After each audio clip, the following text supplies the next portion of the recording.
मैं बहुत खुश हूँ कि हम घर वापस जा रहे हैं। आइंदा कभी मत जाना मेरी जान।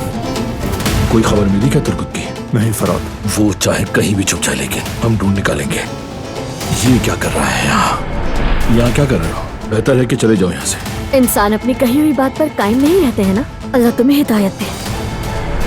ये कहने के लिए बुलाया है कि रेडी हो जाओ, मेहमान आ रहे हैं मेरे। तुर्क जहाज में बैठ गया है। नजर रखो उस पर। मैं दोबारा बारान का रवे पे तवज्जो दे सकती हूँ, इस बार ज्यादा मजबूत। सब कुछ मेरी सोच के मुताबिक हो रहा है। दिलान को देखना है। अब सब कुछ उस पर है कि वो क्या कहेगी और क्या करेगी। अगर पार्टनरशिप कर ही रहे हैं तो मेरा ख्याल है एक दूसरे को जान लेना चाहिए। बिल्कुल वैसे ही कर रही हो जैसे मैंने सोचा था। शायद हम दोनों मुत्तफिक हैं, तो डिटेल्स पर बात करें। ये पार्टनरशिप नहीं होगी, बारान से दूर रहोगी। तुम कौन होती हो मुझे रोकने वाली?